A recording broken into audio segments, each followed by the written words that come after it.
Hi, welcome to another Power Blast podcast. So, are you trying to make life simpler, happier, and better each day, but struggling to find the time? Join me and my special guest today as we're going to talk about making small moves for a big change. Stay tuned.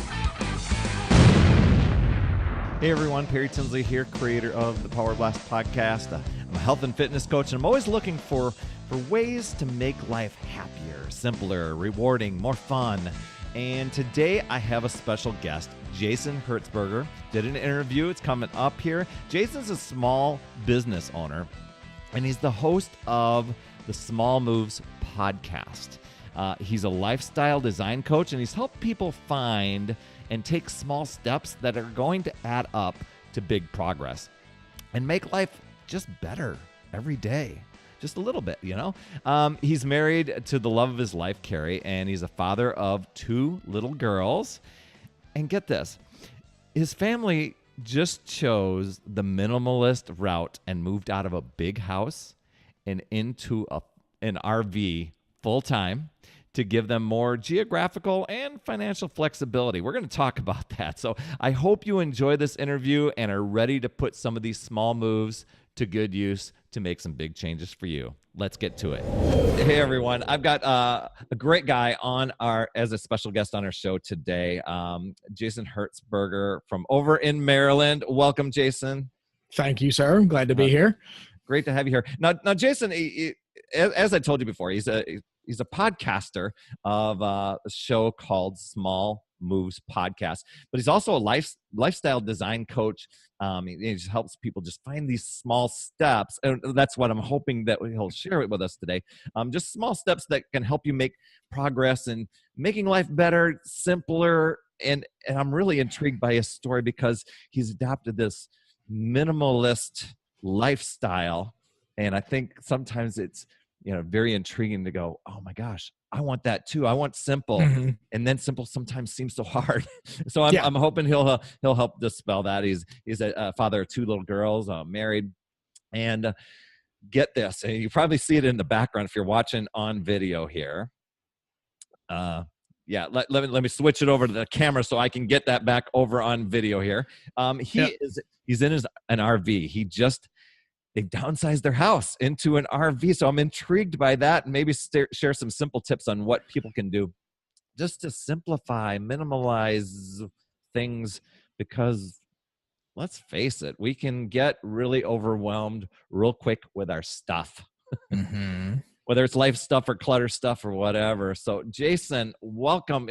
Maybe you can give you a little background story on how you came about to wanting to do this, even before the Small Moves podcast, because I'm sure that evolved into that. Sure, it did. Well, Perry, thanks again for having me on your show. This is awesome.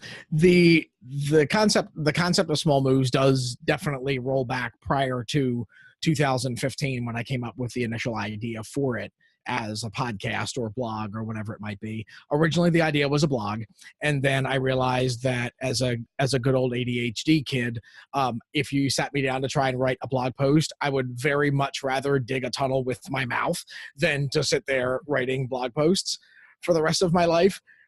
So I would think hopefully for the rest of my life. So no, I came across the podcasting format, and it was definitely much better for my scatterbrain ADHD head. Getting back to being a little bit more on the scatterbrain side, I do have a tendency. I love my wife very much. I do have a tendency to get obsessive about things. Now, when that could be activities, that could be stuff, that could be sports, that could be anything, TV shows, whatever it might be. But I have a tendency to obsess, and that manifests once you have any sort of money laying around, literally any sort of money laying around, to the accumulation of crap that just goes everywhere. I was raised in a family with a mother who was, I'm not going to use the word hoarder. That's not really accurate, because when people hear that term, you sort of think of the TV shows. It wasn't that, but it wasn't terribly, it could very quickly evolve into that. And I didn't think there was anything wrong with this. Like, we came from a family, we didn't have much. There were certain things that were of value when they stumbled on them, and they never let them go. And it's just something that's a life that my wife didn't necessarily grow up in. She grew up in a more well-to-do family than I, quite more well-to-do than I. So she's always been incredibly simplistic in her desires and wants, and we found a way to merge that. And in our previous house, which was, call it 1,800 square feet, which after me living in about 1,000 square foot house and then moving with her into an 1,800 square foot house, we both sort of noticed a little bit of a pattern, which was, if you give me X square feet, I will fill X square feet with the same rough ratio of crap laying around. So once my wife realized that, and she picked up on the vibe that one of the obsessions I was having at the moment was this whole tiny house movement, like this whole concept of a tiny house. I saw it as, oh my God, that's the coolest new little gadget that I've ever seen in my life. I want one. Pretty please, can we get one? To her thinking that I was nuts. And then she realized that I'd probably stop buying stuff if we moved into a smaller space. So then she got even more excited about the idea than I did. And we ended up kind of going this route. It started with a process that I came up with that I like to call daily ditchings. And the process of downsizing and the process of getting through a lot of stuff takes quite a while. And anybody that says you can just go into your house and just purge all your stuff and throw it all in the dumpster and do all that, we're evolved primates. That type of massive sweeping change scares the ever-loving hell out of us, and that's why we never do it. Or when we do, we have massive regret for doing it. Stuff has to be done over time. So I started just with this little concept that I came across that I called daily ditchings, which is every single day I have to net ditch one thing that I own. If I didn't buy anything that day, I have to get rid of one thing. That's donate, that's throw away, that's recycle, whatever. If I bought 3 books today, then I've got to get rid of 4 things. 3 plus the -1. Plus the -1. The math doesn't work out there. But anyway, moving on. So that's sort of how it started. And then I just got onto a roll. I did that for a year and a half solid. And I went through tons and tons of stuff and just started to realize, hey, I don't actually need this stuff. Because for obsessive people like me, if I have a wife, which I'll just use my wife as an example. She never made me do this, but I have friends who have. If you tell me to go into the junk closet and clear out the junk closet in an afternoon, I will spend there taking everything out of the junk closet, laying it on the floor, having a conversation with myself about the life story of every single little thing in that closet. And then by the end of the day, like 6 hours later, the closet will be emptied out onto the floor. Nothing will have been thrown away. I will be in tears because I've been going through the life cycle of everything that's in here. And now instead of the stuff being neatly put away in the closet, now the crap's all over the floor. But if you give me one thing to go through the life cycle of every single day, it takes 2 minutes and then it's done. I can say goodbye to the old friend and then it's gone. So that's sort of how it started. That was kind of what laid the groundwork for it. There's a little bit more story to it, but we'll get to that. Wow. So yeah, I can relate on this many times in many ways, because I've done actually like 3 or 4 big moves in my life. But one of them was when I got I'd lost my first wife, and when I had met this lady 5 years later, and I decided, hey, I'm going to move from Wisconsin to Boise, Idaho, and we're going to move in together and get married. And so I was like, what should I bring? And we basically used Skype, went through the house, and she's told me the things that I could bring, and most of the stuff I couldn't. And it was dealing with it all. And it was just like, what is all this for? But you bring up a good point with, if the larger the space, I've got to fill it with something. And it doesn't necessarily mean I'm filling it with something to make it look good. It's just you're accumulating. You need something against that wall, otherwise it looks bare. And then, God forbid, based on today's consumer culture, it's like, well, you don't want the friends to come in and make you think you're poor. Like you don't want just crates or boxes. You don't want the room to look empty. It makes you look like your house poor. So you have to make sure to go out and charge up your credit card for some furniture to make sure that you don't look poor. Oh, Like, and it even amazes wait a me. second. Doesn't, yeah. Well, it amazes me even when you clean the house and you put everything away, how quickly something will get cluttered. Away. Like, oh my gosh, I've got space to put stuff on. It's a very we just recently moved to Minneapolis, Okay. Boise, and we are renting out our house because we plan to move back there. So we rented out a smaller place, still bigger than what you have, but we're a smaller place. So we only brought about a quarter of the amount and put, but we downsized, we purged a lot, we donated. It was very, very stressful to go through, time consuming, because that you bring up a good point. You try to do that in a very short time, it really weighs on you. And if you've got to make some big decisions and you start attaching those stories to something, oh my gosh, it even creates that. And once you pull everything out and you see it all in front of you, yeah, it's kind of crazy. But what's kind of cool is now we're living without a good chunk of it went into storage, which paying for storage, I mean, that drives me nuts. But I know, yeah, right. But we just didn't want to bring it all here to just bring it all back. So we've got that, but here we are living very comfortably with not as much stuff, and it's a big eye opener saying, do I miss that stuff? From what we have. And do I have to deal with that? And the other thing is, when I first did that move, a lot of the stuff, when I was first moving to Boise and I was going to donate and give away, a lot of the stuff my parents took because they thought they could either use it or they could resell it or give it to somebody. And now I go and visit my parents' house and I see my stuff again. Guess what I have to deal with again? So anyway, sir, I applaud you. So how do we get to? That's how you generated. I don't know if that's the theme of this podcast, of downsizing and decluttering and all that stuff, but that's how it evolved into your podcast show of small moves and how we can make things simple. So yeah. I mean, that where that came from was I've always been a little bit of a self-improvement junkie, which is to say, listening to a lot of audio and video and conferences and then not actually doing anything about it. Which is the lion's share of the people that consume a lot of this information. The problem that I was running into is a lot of the information that was out there about, pick your poison, call it your area of expertise, which is fitness. There's also financial health. There's actual health, diet, relationship advice, like ways to find time for your hobbies, whatever it might be, improving your mindset.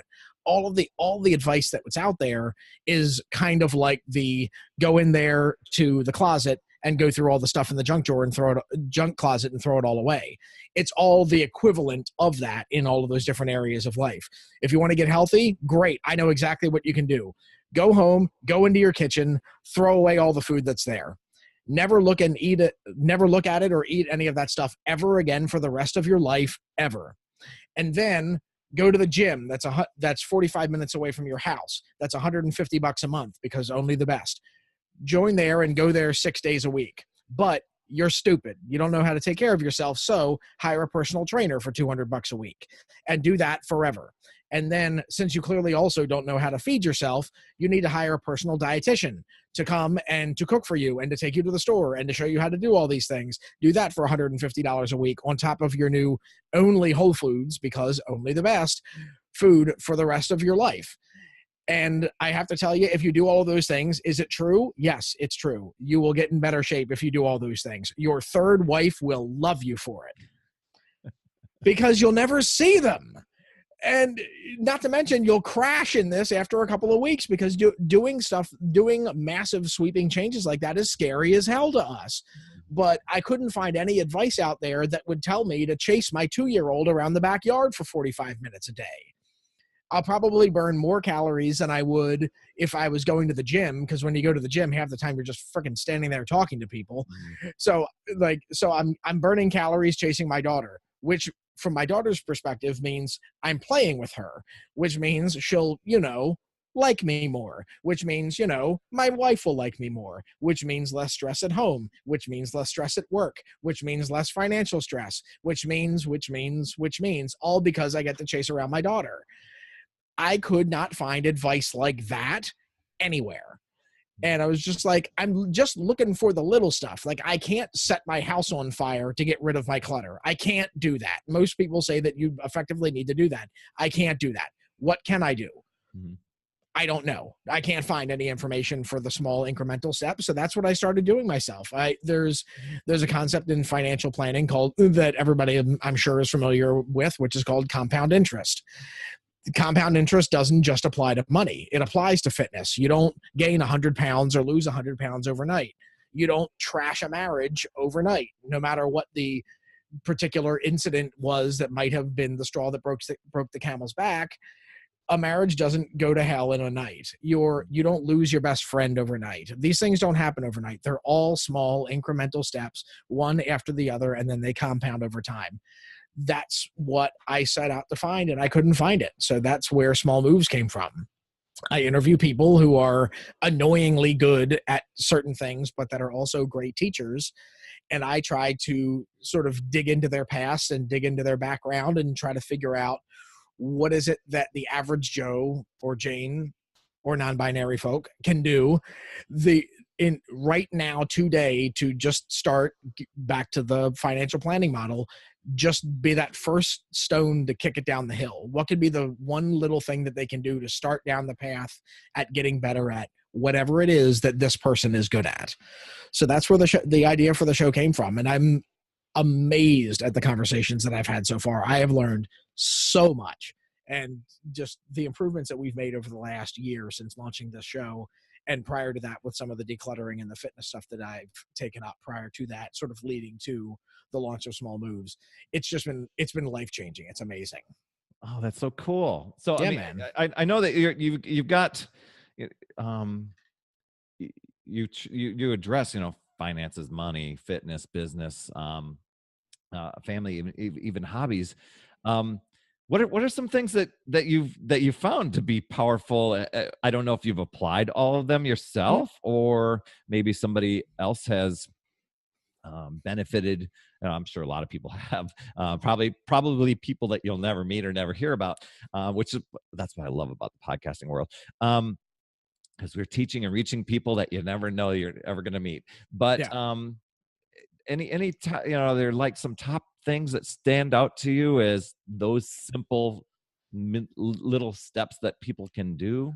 For sure. I mean, you've heard the term before, health, wealth, etc. The reason that health comes before everything, and this kind of gets back into your area of expertise, is if you're not healthy, you don't have anything. You don't have the energy to play with your kid. Like I would talk about running around the backyard with my kids for 45 minutes. I can't do that if I'm 50 pounds overweight. I can't do that if I'm a smoker.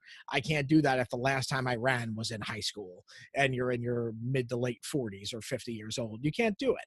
So the problem that I've run into in the past at keeping fit is not having any sort of systematized way of eating or systematized simple daily way of working out. Because whenever I've tried to work out in the past, it's always been, okay, join the gym, go there for however long, you're doing cardio for 45 minutes, maybe you're doing weights, or it's like maybe you do one of these videos of, Typo back in the day, or, P90X or whatever it is. And like, that stuff is great. Like, those programs are great if you have the time to do it, but so many people don't. I mean, especially when you get to these daily long form routines, that's a lot of time to commit. But what I did was, I'm kind of a die in the sackcloth fan of Tim Ferriss. I'm not sure if you're familiar or if your audience is familiar. 4-Hour Work Week, 4-Hour Body, the Tim Ferriss show fame. But he, in one of his books, The 4-Hour Body, he talked about a workout routine, which is very, very simple.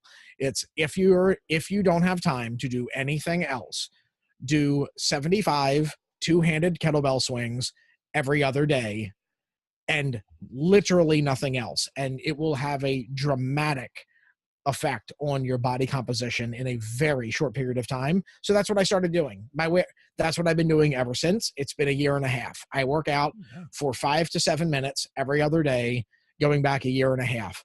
And I have been completely physically transformed from it. And like I said, it's an average of 3.5 minutes a day.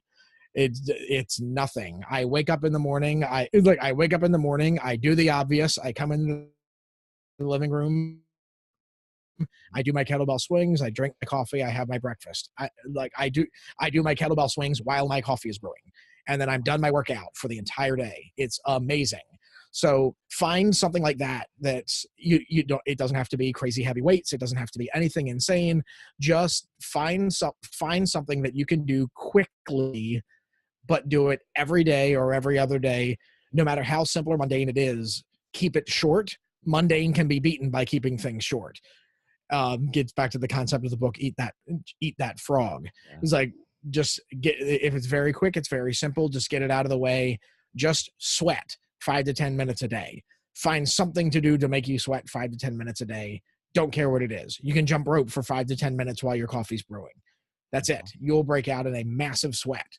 Just do something every day. It's a gateway drug. Yeah.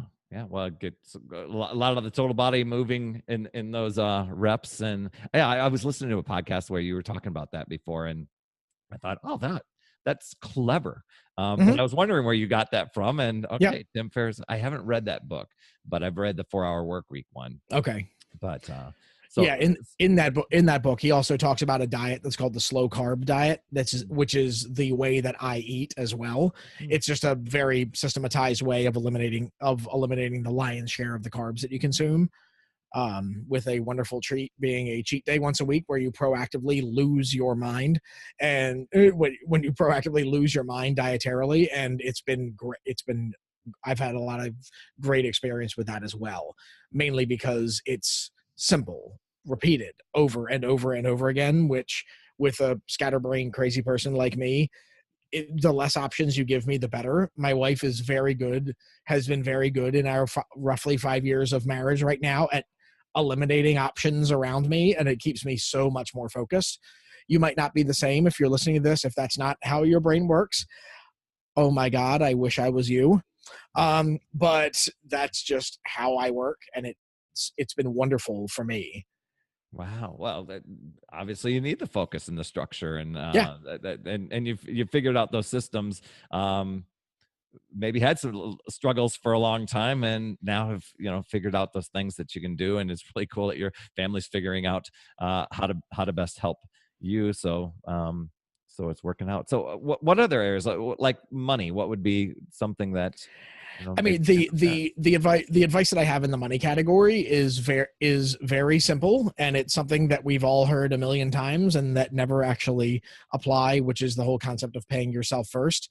There's almost every financial institution right now offers some version of this type of a product, which is an automatic savings vehicle that effectively rounds up the amount of money in your transactions.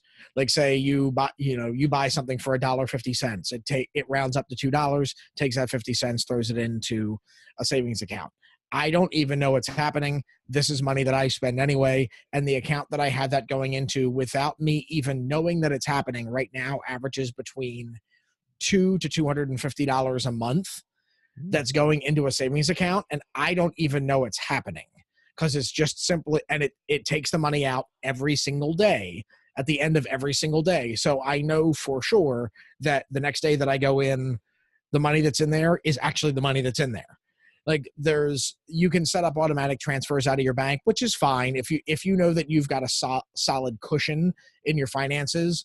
Making sure you're setting up automatic deposits into investment accounts and savings accounts and kids' college savings and retirement or whatever it might be. Setting up those automatic recurring monthly payments is important. And if you have the cushion and the discipline to do that, that's great. But the automatic roll-up thing for me is really helpful, because when it comes to how I manage my checking, I'm weird. The way that I tend to manage my checking is I tend to keep it running lean. So that being said, if I see that I'm making up a number. If I see that there's $1,200 in my checking account, I spend based on the amount of money that's in the account. And then if at the end of that week, $300 gets pulled out as a roundup from the transaction for that week, I could get overdrawn. Whereas if you set it up with a program that takes the money out on a regular basis without you even knowing that it's gone. What you see is what you've got. And that's really helpful for me. And then just once a quarter, I go into the account that it's in, I yank the money out from there and then go disperse it along retirement savings, wherever I want to put it. Yeah, isn't there an app or something like that, like called Acorn? Acorns. Yeah, yep, Acorns. Yep, that's one of the ones I use. Okay, I've been intrigued by that, and I haven't done it. I think I tried to sign up for one other thing one other time. I think it was a roundup, but it was to donate. The money was to donate, and could never get it to work. And so, if it's not simplified and it's not working, and I'm not going back to it, and to be self-disciplined. In my retirements, I have one account. It's through a business account, and this company does not have it to where I can automate it, and that it detracts me because it's 2018. I know, and I have talked to them so much, and this is a very well-known company. I'm like, how for sure. Not have this? They have it in all their other programs, but not the specific one. Like, but automating it, it's because when you're left to your own self-discipline, it's easy to just get sidetracked, and no matter if how focused you think you are.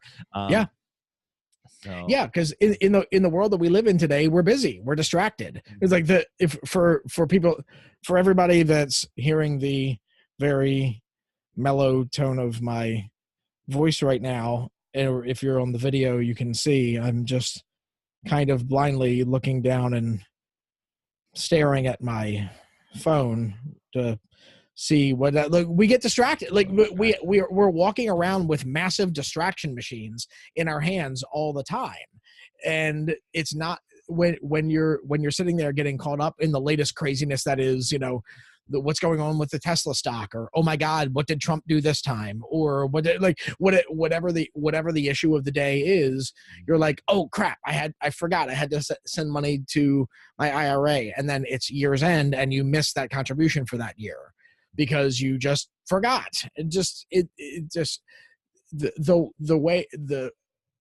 Doing as much as you can automatically, and then just simply reviewing your automatic stuff once per quarter if you're obsessive, or really once a year, is really the best way to go. Just set it, forget it.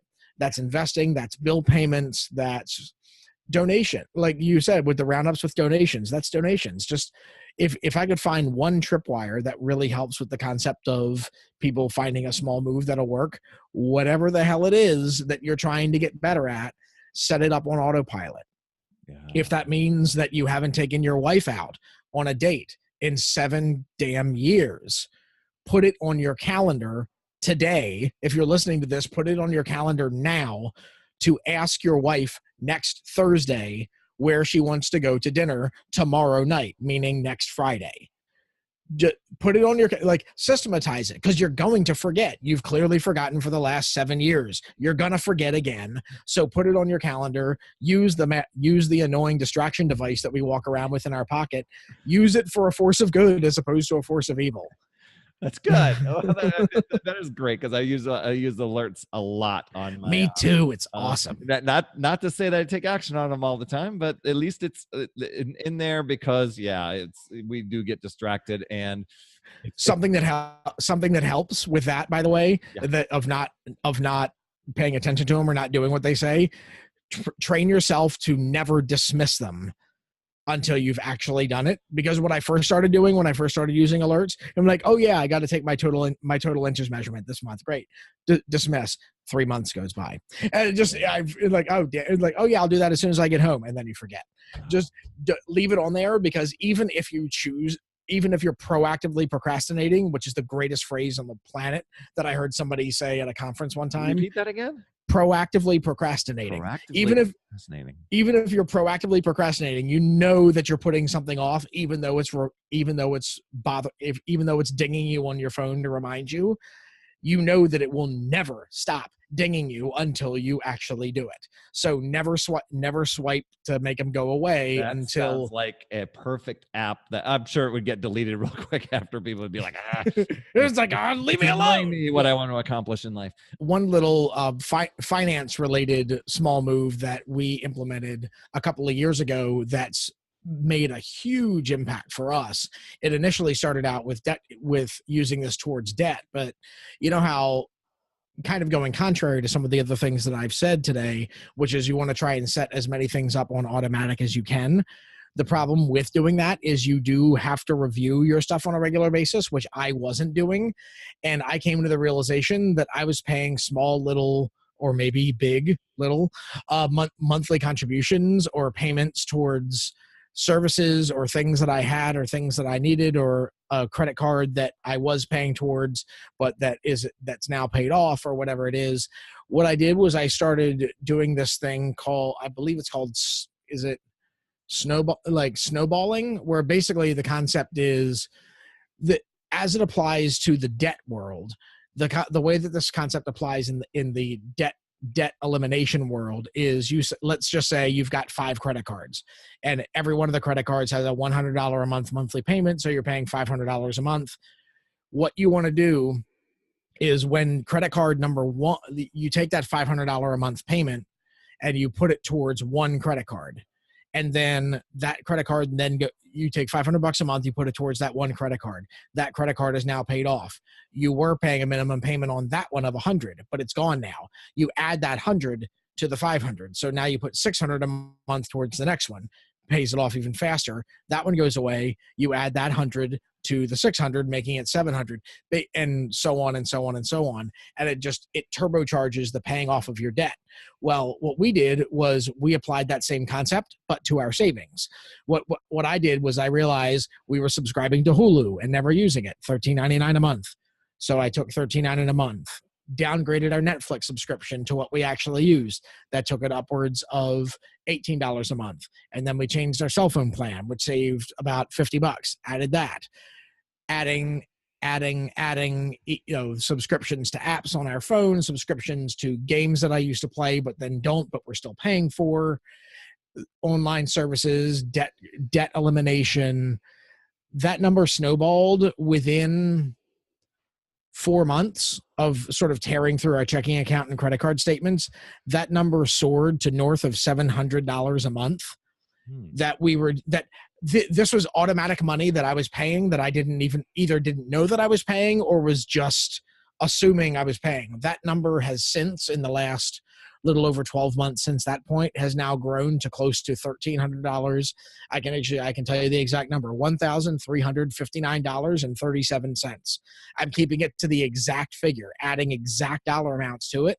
And that's money that's just getting plowed into either debt or savings or whatever we happen to direct it to at this Whatever point. you eliminated, you didn't say, okay, we're not spending it. You took it and saying, okay, we're still spending it, but it's going to our savings. Yes. Or yes. It's going to eliminating this credit card that we are still working on. This credit card or this student loan. It's still going to go to savings. So we still are paying Hulu and Netflix and Apple Music and everything, but we are instead of going to those services, they're going to savings. It's going to us. Yep. Yeah. It's made a massive difference in how quickly that number had snowballed to a huge figure. Like, it's amazing how it happened. And this was found money. This was money that we were spending anyway. Everybody asks today, it's like their credit card debt is soaring, or they don't know how they're going to pay for their kids' college, or whatever it might be. Like, they're always trying to figure out, it's like, well, honey, you've got a job that pays you $45,000 a year. I've got a job that's $55,000 a year. We need to look for a new job so that we can make more money, so that we can fix this. No, tear apart your finances, rip through your checking account and figure out what money you're spending but not using right now. I mean, look at what we're talking about. I found over $1,300 a month in money that I was spending that I didn't know that I was spending. That does not mean that I'm rich. That just means that it was just another transaction. It was just another thing that was coming out, and it was coming out at the rate of $3 a day, $5 a day, $20 a month, like little incremental stuff. And you just don't notice it.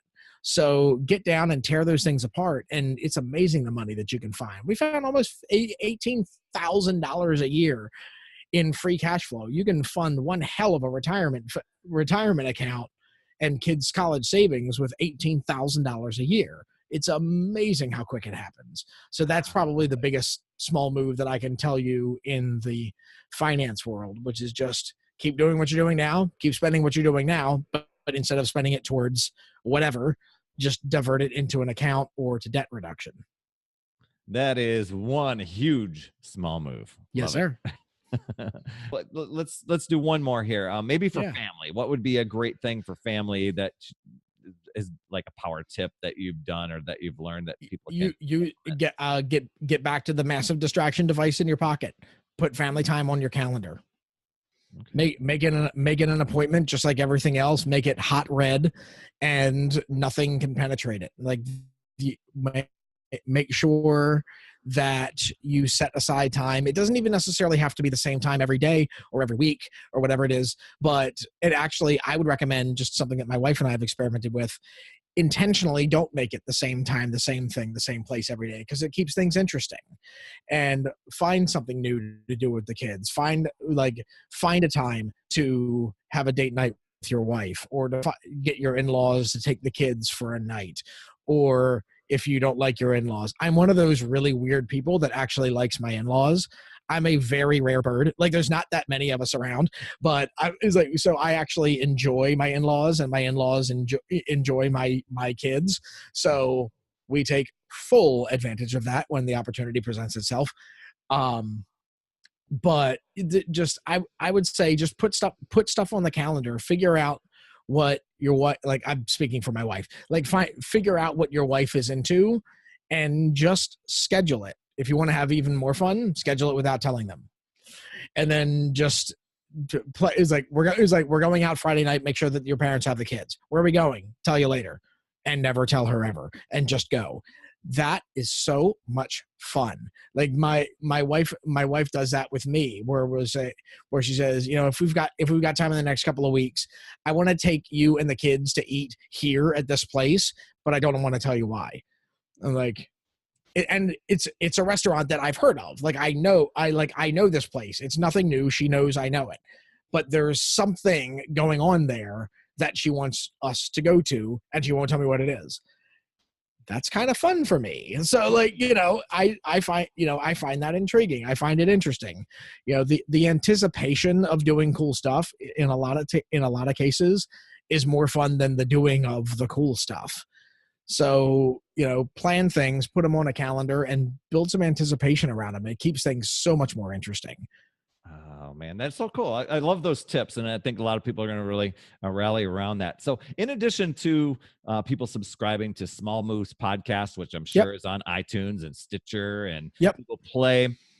Everywhere you listen to fine podcasts. Everywhere. Yes.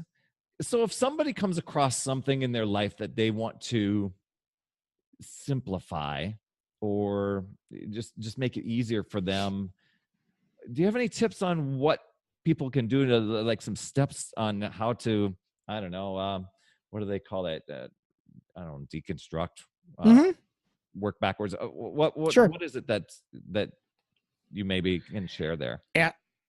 Start by asking yourself if it's really that you want to simplify, or if you want to simplify that so that you can accomplish something else. Do you want your living room clean because you want to live in a clean living room, or do you want your living room clean so that you never have to clean the damn place again? There's a difference in those two motivations. So you have to actually sit down and think about why it is that you want the thing that you want. Mm-hmm. That's, I would say, the first step. And then the second step gets back to the whole concept of, us being these higher primates that are scared of change. Mm-hmm. If we're trying to simplify things, simple in today's world is very faux pas. Like, it's not something that's popular. We live in an excessive me-centric culture, where we always have to have the best clothes and the best shoes and the best outfit and the best houses so that we look the best in our selfies that we're constantly posting on Facebook. That's the society that we live in. So simple isn't particularly easy to accomplish today. It's sort of looked down upon. So what you have to think about is, if you're trying to simplify something, first, figure out why you really want to do it. And then secondly, sit down and think about what you could do to get yourself back to where you are now if you decided to make whatever the change is that you're trying to make. That's the biggest thing that was the most helpful for us, with all the different changes that we've tried over the last couple of years. Because when people think is like, oh my God, they moved into an RV, it's like, oh my God, they moved into an RV with 2 kids. It's like, oh my God, how are they going to survive in there? I'm like, well, we still own our house. It's simply rented out, furnished. So we didn't even have to get rid of our furniture, and we're only on a 1-year lease. So we can go back next year if we want. And we went from living on an 1/8 of an acre size lot in the suburbs to an 800-acre campground. So people always ask me, it's like, oh my God, what are you going to do with your kids in such a small space? We're going to walk outside. Like it's not a hard solution. It's not a hard way to kind of get yourself back to where you were, if not better, if you just sort of think it out. But if you're talking about decluttering, you've got extra furniture. You have extra couches in your house, which everybody does for some weird freaking reason. It's like, that is like that one, I bought it for this much money. It's been here. We always have it. We keep it for parties. We keep it for whatever, because we always have friends over, but it makes the room look really cluttered. Throw away the couch. It'll cost you $200 on Craigslist. It'll cost you $50 to $200 on Craigslist to replace it tomorrow if you completely regret it. Get rid of it. And then, but just know ahead of time what it would take you to get back to where you are. And I can promise you, getting back to where you are is not hard. It's almost effortless to get back to where you are in whatever area of life. If you're in the midst of a bad relationship, step out and take pull a surprise weekend getaway and just see what happens. You want to get back to normal. If it doesn't work out, you want to get back to normal, you go home at the end of the weekend. That's it. Like the downside to simplifying things is a lot less than people think. You just need to be willing to try and know that it won't cost you much, if anything at all, to get you back to where you are right now. So that's, I think, the biggest step I could imagine, which is just remember that, if you've got a lot of little knickknacks laying around, knickknacks are cheap. Go to Goodwill. They're cheap. You can replace them instantaneously if you want to. So my thought would be just keep in mind where you are now and why you dislike where you are now, regardless of the area of life, whether it's relationships, whether it's your Brazilian jiu-jitsu that you used to be really big into and you haven't had time for 5 years, or whether it's your finances where, you've gotten a raise every year for 10 years, yet you owe more in debt now than you did before. And it's amazing how quickly we can get out of control in the culture that we have. Just remember, it can always get better, and it's not that hard to get things better as long as you take it slow. And God forbid, if you don't like it in what we deem or I deem to be better, it doesn't take long to get you right back to where you were. And that's okay. Yeah. So lots of little small moves, they can add up. And I love your activity of getting rid of one thing a day. Mm-hmm. It was so helpful. Oh my God. Yeah. I you think of, by the end of the year, you're 365 things less. Yeah. Just imagine what your house would be like. Yeah. If today you would have just gotten rid of 365 things, what there would be. One thing a day, you're probably not going to miss it, and it won't seem significant. But by next year, it's like, wow. Yeah. Imagine walking into your imagine looking around. If you're listening to the show, like imagine looking around the house where you are right now, if you're listening to this at home, and imagine 2 full rooms worth of stuff gone from where you are right now. And just imagine how much lighter and easier it would be to move around, how much easier it would be to get to that window in the corner to open it when it's hot, or to whatever it might be. I mean, your house doesn't have to be a complete disaster for you to want to maybe thin things out a little bit. And it's not even always the moving around stuff or anything like that. Things can have their place, but sure. You will notice, and take it from me and take it from Jason, you will notice that your body, your mind, you will just feel more relaxed, less stressed. You just have to trust us on this one. It's kind of like going through a fitness program where you're going to have to just trust the process, because tomorrow you're not going to see the instant results. But by getting rid of, and we're saying not even throwing away, we're saying looking at an object, saying thank you so much for being in my life. You provided value. Now go be of value to somebody else. That's awesome. There's something rewarding and powerful to that too. And so I think that those are some pretty cool things. I love that what Jason shared. Some great tips, buddy. I so appreciate you coming on the show. And so where can people find you? And I know we talked about the podcast, but you want to talk about that, and is there anywhere else, or how people? Yeah, for sure. You can find me on the website smallmoves.co, not .com. That's a small little moving company. It's smallmoves.co, or you can follow me on Twitter at Jason Herzberger, or you can go to the page for Small Moves on Facebook, which is smallmoves.co/community. Excellent. We'll put all that in the show notes too, people. So you can just, that is awesome. Thank you. I wasn't writing that down when I was driving on the highway. Hey, we'll get it on the show notes. You can check it out there and do that. So appreciate you, buddy. Yeah, man. For coming on here and sharing those tips. Yeah, man. Barry, this was great. Thanks for having me on. I appreciate it. Oh man, wasn't that great? What I'd love to hear from you. Which one of these small moves did Jason talk about that you found that really could make a big difference in your life? Maybe you found more than one. Would love to hear from you. PerryTinsley@gmail.com. You can get to me that way and respond.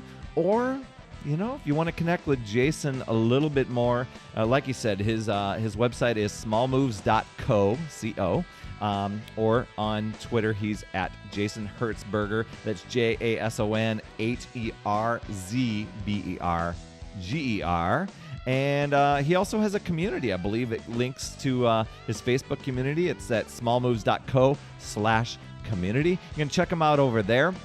And if you found this valuable, please pass this on, share this podcast, or just listen to it again.